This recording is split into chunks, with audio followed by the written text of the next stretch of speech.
නාලක නගරයේ සාර්ථක සූපවේදියෙකු වුවද ඔහුගේ අම්මාගේ පැරණි අද්විතීය බිස්කට් රසය නිරන්තරයෙන් මගහැරේ.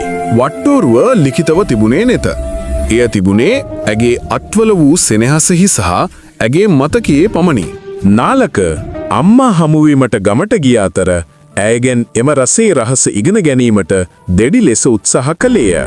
නාලකගේ පුහුණු වූ අත වට්ටෝරුවේ සෑම අංගයක්ම කිරා මැන බැලීමට උත්සාහ කළද අම්මා සිනාසී ඔබේ හදවතට සවන් දෙන්න යයි පවසයි. අම්මා පැවසුවේ හොඳම අමුද්‍රව්‍ය වන්නේ ආදරය සහ ඉවසීමයි.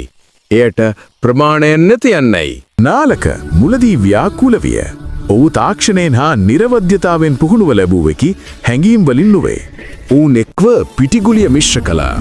අම්මා කලිසමක් සහ නිල් පැහැති කමිසයක් ඇඳ සිටි තරුණ වැඩිහිටියෙකු වූ නාලකට අනා ගැනීමට සඳහා නිවැරදි හැඟීම ගැන ඉගෙන්වාය.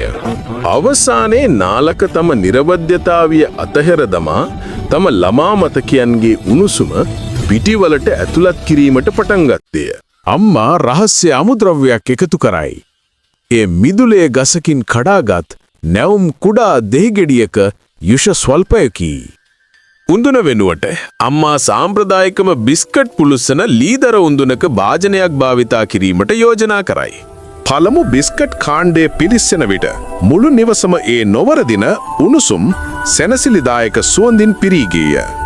නාලක උණුසුම් බිස්කට් රස බැලූ විට ඔහු තම ළමා කාලයේ රසය ක්ෂණිකව හඳුනාගත්තේය. අන්තිමේදී ඔහුට තේරුණා වට්ටෝරුව පොතේ තිබුණේ නැහැ.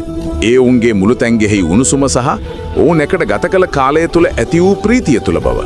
නාලක ඔහුගේ අවන්හලට ගොස් මවගෙන් ඉගෙනගත් ආදරය සහ සෙනෙහස පිළිබඳ දර්ශනය ඔහුගේ නව වට්ටෝරුවලට එක් කරයි. අවසානයේදී නාලකගේ අවංහල අම්මාගේ බිස්කට් නමින් සාම්ප්‍රදායික අයිතමයක් හඳුන්වා දුන් අතර අම්මා සෑම විටම එහි රස බැලීමට පැමිණෙයි.